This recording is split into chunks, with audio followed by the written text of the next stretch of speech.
All right, welcome back, misfits, underdogs, and little ones sneaking onto my channel. I had to psych myself into this one because I'm already emotional. This is not an easy chapter. Mask, chapter 13. Rusty slept later than usual, not awaking until 8:20, but she felt fresh and clear-headed for a change.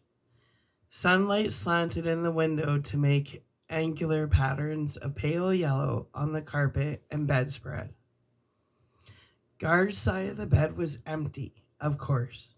He had to leave for work at 8:30 and was undoubtedly in the kitchen having breakfast. The window was open a crack, and the morning air had that slight autumn chill that she liked so much. She fluffed up her pillows, sat up, took a cigarette from the pack on the bedside table, lit it, and enjoyed the first deep inhale. She'd been completely clean of drugs for just over 2 weeks now. There were none in the house, and it was a surprisingly pleasant sensation to wake up feeling well. When she remembered yesterday's session in court, she closed her eyes as if to get rid of the image. God, she'd been lucky. She'd known for years that it might come down to that. But the reality of actually sitting there in a courtroom was terrifying. She took another drag on the cigarette and tried to think of the positive side of it. She finally admitted to herself, Gar, and Rocky that she needed help, and she'd started the clinic Monday morning. They were professionals. They knew exactly what they were doing. All she had to do was cooperate and keep motivated. All she had to do, and she'd go through the program and get detoxified. She wasn't hooked all that badly anyway. She never took heroin, and that was the only one that couldn't be cured. At 8:25, she got up, put on her robe, and went into the kitchen. Gar had finished breakfast and was starting to do his dishes in the sink. She came up behind him, put her arms around his waist, and rested her head on his back. "Good morning," she said softly. "Hey, thought I'd let you sleep late." "I did. Leave those, honey, I'll do 'em." He turned around and kissed her. "How you feeling today?" "How do I look?" "You look damn good to me." He laughed playfully, started to remove her robe. "You maniac. Get out of here." Laughing, she pushed him towards the back door. "Rocky want a ride to school?" "He left a half hour ago. You know what time it is? Get your ass off to work." They went out on the back porch in the sun, and Gar was giving her a kiss when the telephone rang. "See you tonight." She went back inside quickly and answered it. "Hello? May I speak to Mrs. Dennis, please?" "Speaking."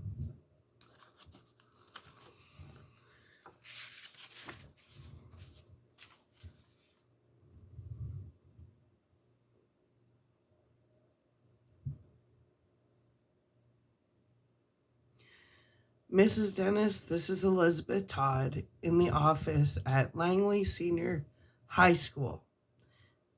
"Yeah? Is Rocky sick today?" "No, he's in school." The woman paused. "Are you sure?"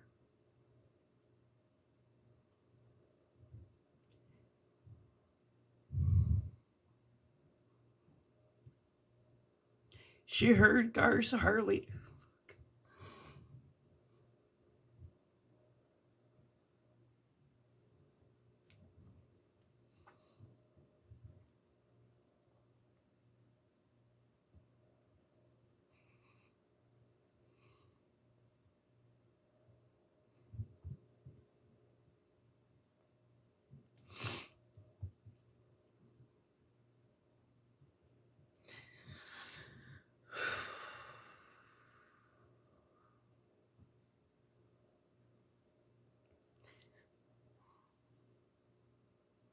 She heard Gar's hardly roar away. Yeah, I'm sure. I see. Well, he was scheduled to take a Spanish examination at 8:30 this morning, and he hasn't reported to class yet. Color drained from Rusty's face. Mrs. Dennis, are you there? She hung up the phone and walked slowly down the hall to her son's closed door.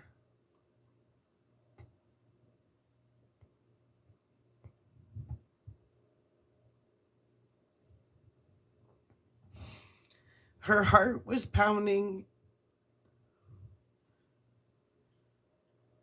and she was short of breath.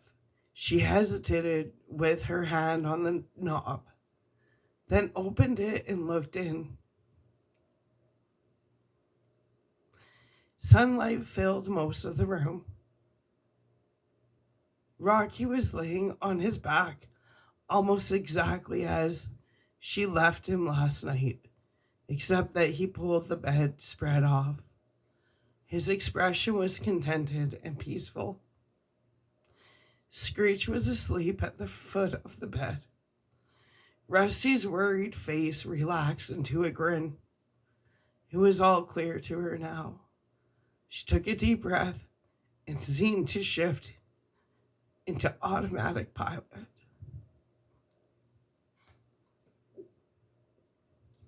Well, she said loudly, you sure as hell aren't gonna get a Stanford scholarship if you stay in that sack all day.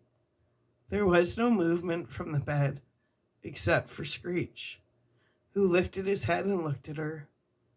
Had a Spanish test today, right, Rocky? Spanish test, huh? Rocky remained perfectly still. Screech continued to look at Rusty, then inclined his head to one side as if trying to understand the questions. She walked slowly to the bed, then reached down and touched her son's cheek. You're so cold, honey. You kicked your cover off. She knelt down, pulled the bedspread up.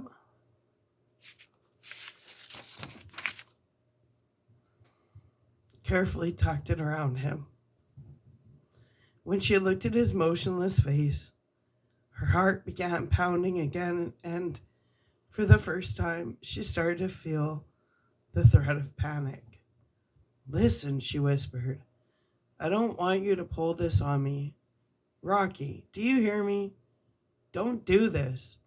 I didn't tell you you could do this, okay, honey? Wake up now.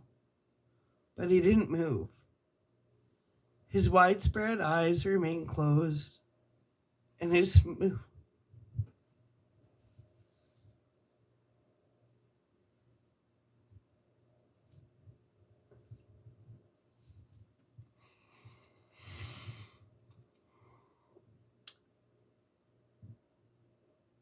his widespread eyes remained closed, and his smooth 16-year-old face retained its calm, restful expression.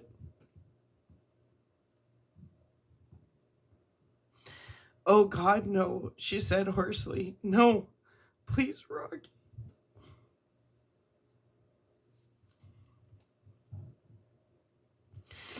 Make yourself well. No, please. I didn't tell you you could do this. But the boy didn't move. Shaking now, feeling blood rushed to her head, she stood up quickly and yelled, Gar. She ran wildly into the living room, out of breath, voice breaking, Gar. Her legs began to buckle as she raced down the hall and stumbled into the kitchen. Gar. Leaning against the wall, she clapped her hands over her ears and screamed as loud and long as she could, crying then deeply, helplessly, painfully, enraged by the shock. She ran to the counter, swung both arms against the stack of dishes and glasses, sweeping them to the floor where they shattered like an explosion. She yanked open cupboard doors, grabbed plates, cups, bowls, threw them wildly against the wall, all crashing in fast staccato rhythms like gunshots. Vision blurred by tears, she careened into the living room, picking up a lamp, hurled it against a wall, used all her strength to pull a bookcase over, fell down on top of it. Then she crawled into Rocky's room. Still crying uncontrollably, she crawled to the side of his bed, got up on her knees, pulled his lifeless body to her, and held him tightly. Finally, it's over. My beautiful little boy. There's an end to it, a finish at last. No more stairs. No more jokes. No more hurt and embarrassment and humiliation and bleeding deep inside. And no more headaches.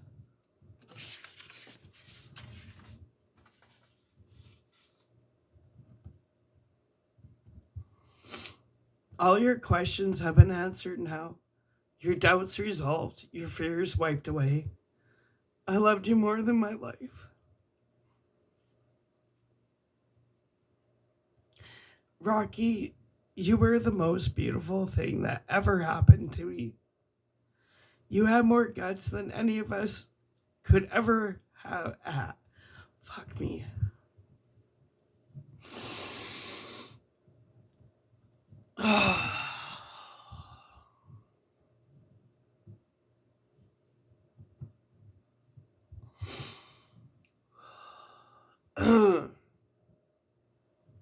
All your questions have been answered now.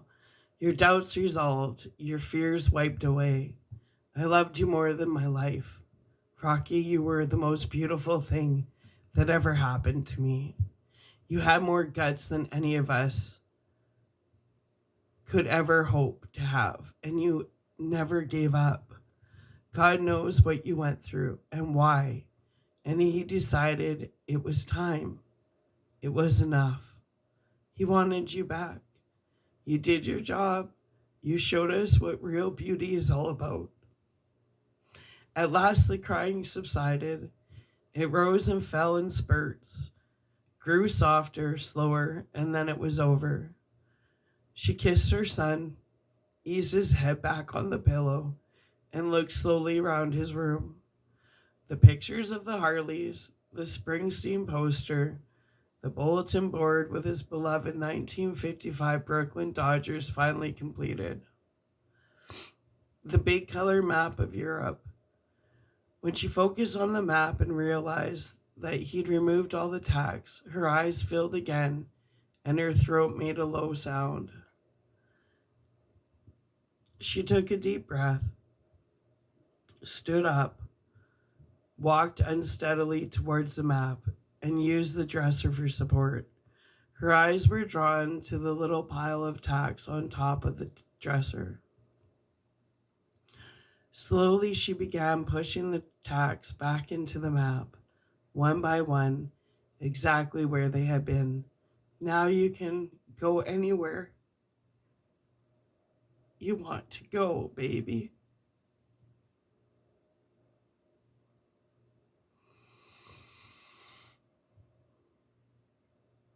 Rocky Dennis was buried on Saturday, November the 4th, exactly 2 weeks to the day after Red, and at the same peaceful place, Azusa GNA, the old Shoshonean burial ground, on a knoll north of the city. It was a chilly autumn morning, but very clear, and the procession up the winding dirt road included 5 Harleys in a 1-2-2 formation. Gar and Rusty on the lead bike, the Stickman and Babe riding next to Dozer, Canuck next to Sunshine, all escorting a shiny black Cadillac hearse, followed by Abe and Evelyn. in their 1971 blue Ford. Then Eric and Lisa in Eric's yellow 1968 Bug. And lastly, Mr. Sims in his gray 1976 Chevy Nova. 12 people who loved him. When they reached the summit and parked, the 5 Turks were pallbearers, each wearing a rust-colored armband, and carried the pine casket from the hearse up the hill to the graveside in the shade of the ancient Californian fan palm tree. After sprays of flowers were arranged on the casket, the others stood back and observed as the Turks filed past individually in the traditional solemn procession, placing small personal items among the flowers. In deference to Abe, Evelyn, Eric, Lisa, and Mr. Sims, the customary beer can salutes, toasts, and stories were postponed until later when the Turks were alone back at the house. Instead, Mr. Sims had been asked by Rusty and Gar to deliver a short eulogy. When Gar nodded to him, all heads bowed as he stepped forward and stood by the casket. Wearing his usual conservative suit and tie, Sims put up his Ben Franklin glasses and consulted notes as he spoke. Words fail all of us today, so I'll make this brief. An unusual boy has passed away, a boy we loved and admired, a boy of extraordinary courage and grace.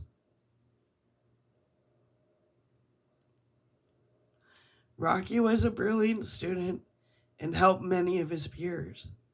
He loved to read. He particularly enjoyed poetry, and I've brought along one of his favorites here. It's about death, but it's not sad. It's uplifting. And in any case, poems about death never saddened or frightened this wonderful boy. He lived with the fact of death all his life. The idea of death was for him a constant companion. This poem that he loved so much was written by John Donne in the early 17th century, but the words are true now as they were then. He cleared his throat and started reading, but his voice broke badly throughout. Death, be not proud, though some have called thee mighty and dreadful, for thou art not so.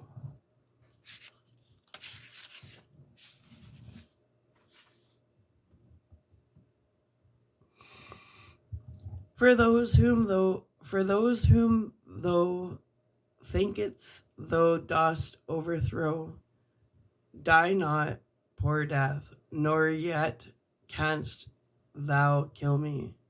From rest and sleep, which but thy pictures be, much pleasure then from thee, much more must flow. And soonest our best men with thee do go, rest of their bones and souls delivery.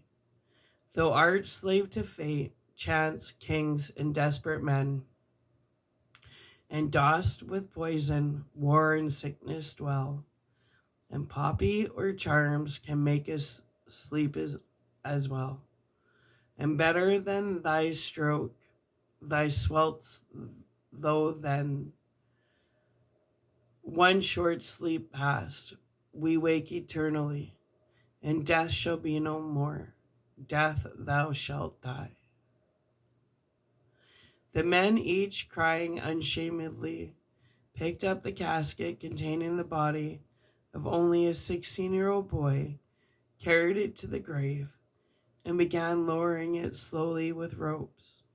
Rusty remembered how peaceful her son had looked when they placed him inside in his still new dark blue graduation suit, his blue and white striped shirt, and his dark red tie.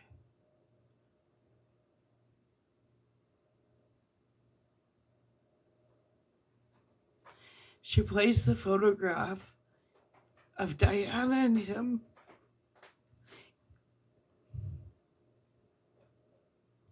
in the breast pocket of his shirt and put 2 of his 4 special stones in each of his hands before closing them and crossing them over his heart.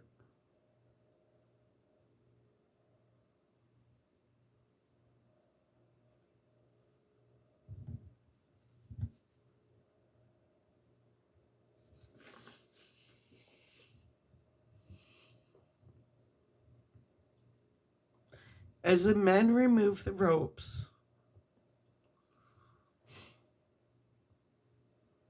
took shovels, and began slowly covering the flower-covered casket, Rusty walked away and knelt alone near the trunk of the old tree in the same place she'd sat and talked with her son only 2 short weeks ago. I'm not saying goodbye to Red. He's not over there anyway. In the distance to the southwest, the tallest mountains of the San Gabriels were already snow-capped and majestic looking against the deep steel blue of the sky. Where is he then? Far below the south, the little foothill community of Azusa, spread out in the autumn sun, 75 square miles of streets, crisscrossed in almost perfect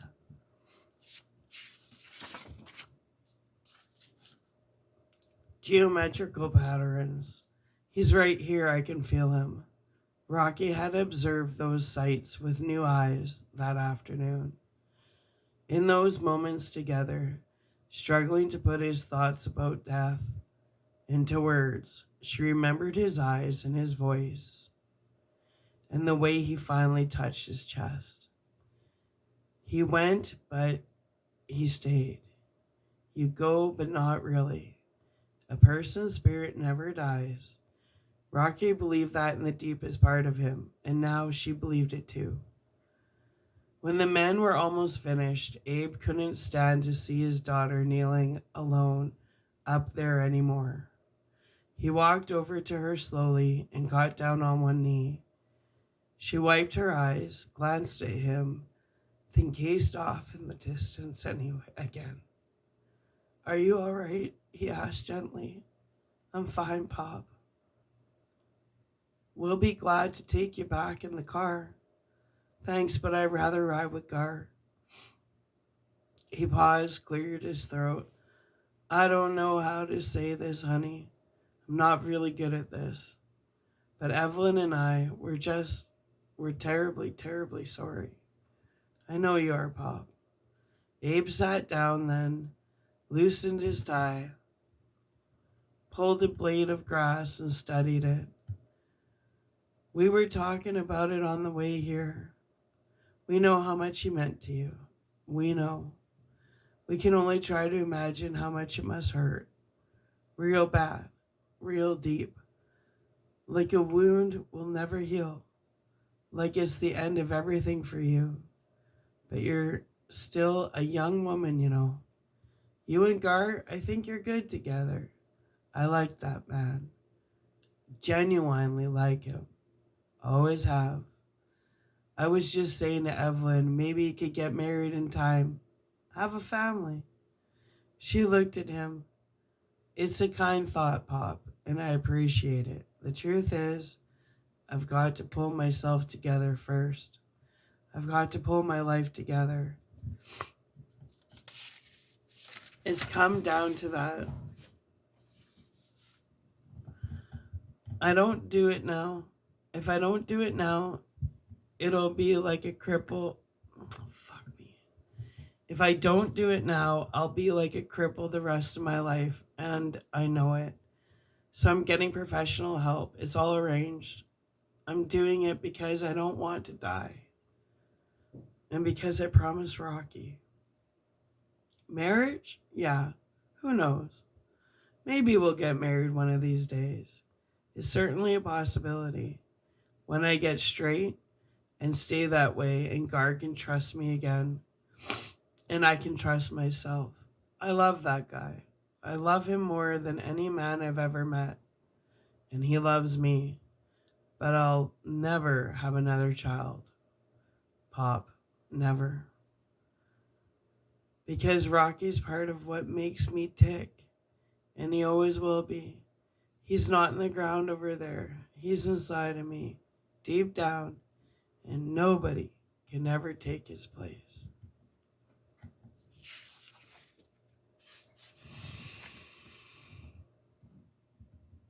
And then I guess we have chapter 14.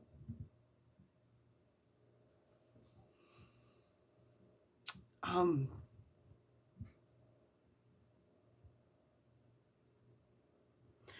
I kept thinking about Michelle Parody, and like Rocky was 16, but she was only 22. And she walked those hallways of school judged every day.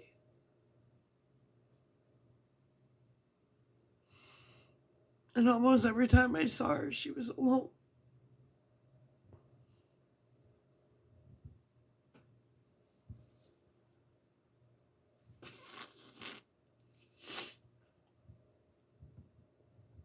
People think that their lives are rough, right? Guess what? They don't have the latest iPhone.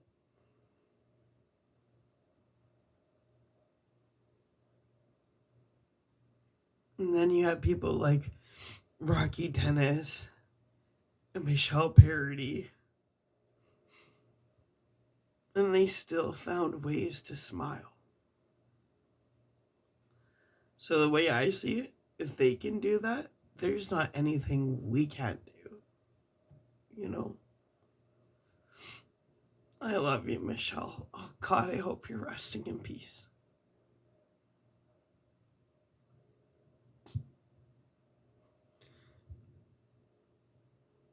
Michelle changed my life.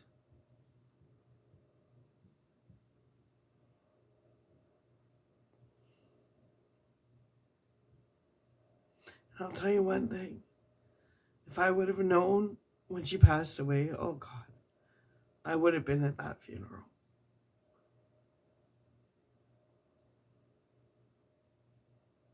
Michelle meant a lot to me.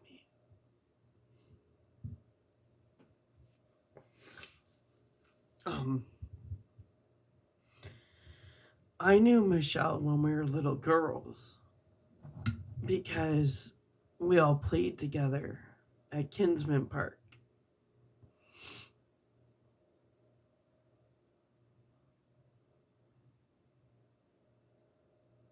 Which is weird because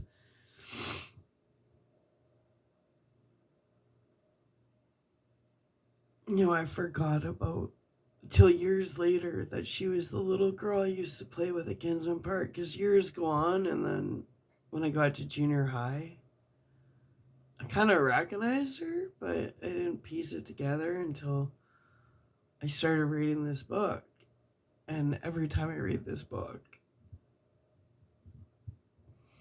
I was reading this book before I knew when she was still alive. And I cry, man.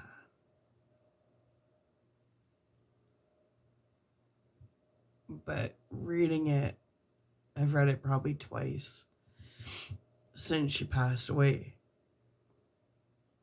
And it's changed the book for me because it's so, before it was a sad true story, but it's just different. And then I think of my son, and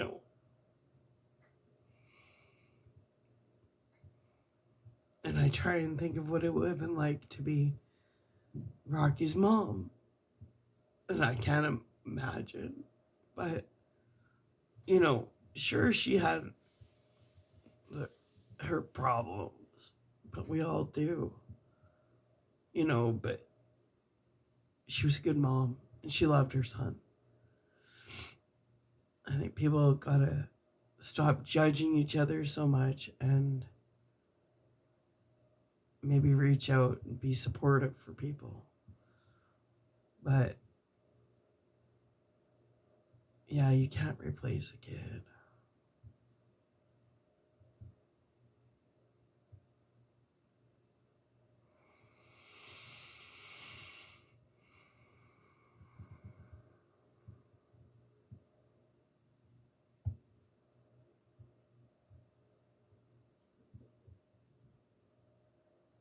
Yeah, Michelle was special. I feel her. I think about her so much.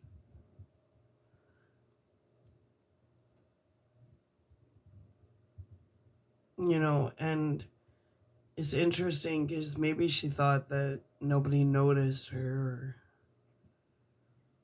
or her existence didn't matter.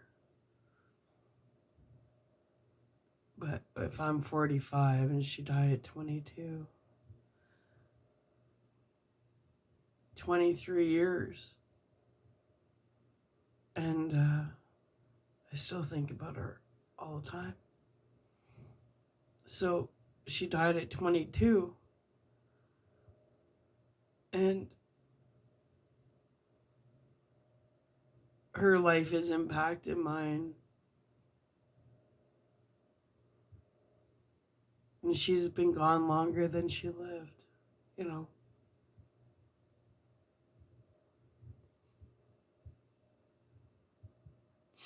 It's interesting because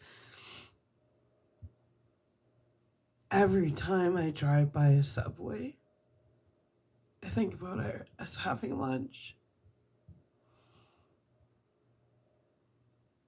I hope you're resting in peace, Michelle. I really do. And I feel you until we meet again.